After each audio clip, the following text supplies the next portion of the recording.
Welcome to Other Levels. In today's tutorial we'll be exploring the Workflow Automation Tracker report created with Microsoft Excel.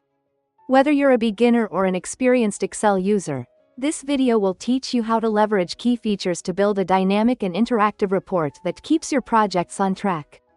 Before we dive into the details, let's highlight the powerful features of this template. Project name. Clearly identify the project you're managing. Project start date. Easily define the official start date of your project. Project process percentage. Instantly monitor and track the overall project completion rate. Dynamic search bar. Quickly search for any text within the task and responsibility column to streamline task management. The task management fields. Task title, responsibility, remarks, task duration, status, and task process percentage. The task process percentage bar chart. Visually track progress at a glance, giving you real-time insights into task completion. Workflow calendar chart part. A comprehensive overview covering all 53 weeks of the year. Start week day number and name. Get detailed insights into the start day of the project. This chart automatically highlights the project's duration from start to finish, giving you a visual timeline of your project's progress. Navigation buttons located on the left side of the report. These buttons allow seamless switching between projects for better project management and overview. Don't forget to visit our website, other-levels.com, to download the templates and datasets used in this tutorial. Now, let's talk about why having this template in your workflow is so important. It's a great tool for tracking your projects and managing project tasks. Most of the values are easy to update. Simply fill them with your own data to get started. We won't be going into detail about the design and formatting in this tutorial. However, if you're interested in learning how to create and design these kinds of templates, you can explore our YouTube channel, where we have plenty of step-by-step tutorial videos covering the design and creation process.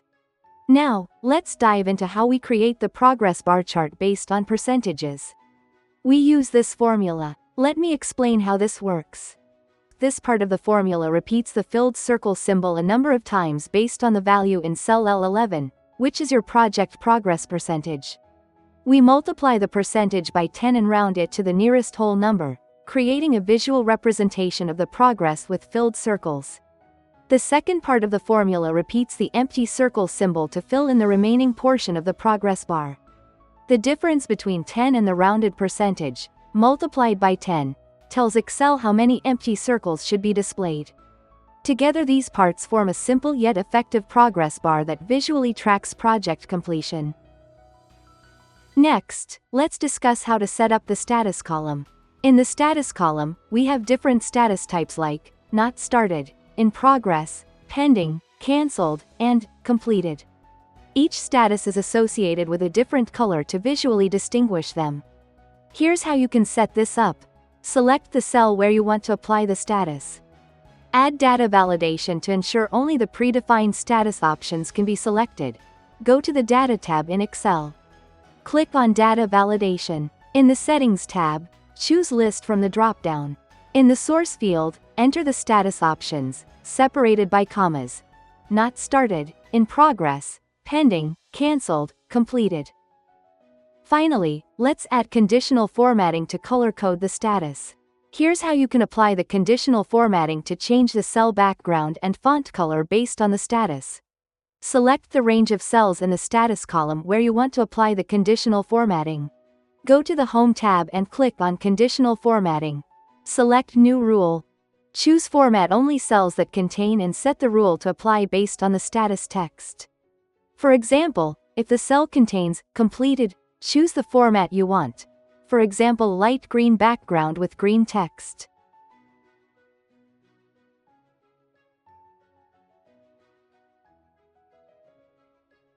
Repeat the steps for each status type, not started, in progress, etc., assigning a unique color to each. Click OK to apply the conditional formatting. These steps will allow you to create a dynamic status column with color-coded labels, enhancing your project tracking and making the information clearer at a glance. And that's all for this video tutorial. In the next videos, we'll be explaining how to create this workflow calendar chart and how to set up the hyperlink buttons for seamless navigation. Thank you for watching. If you found this tutorial helpful, please share it with others and feel free to ask any questions in the comments below. I'll be happy to answer and help you out. Don't forget to check out our other tutorials on the channel for more Excel tips and tricks. Also, be sure to visit other-levels.com to download the templates and datasets used in this tutorial and explore our other products. Thank you, and see you in the next video.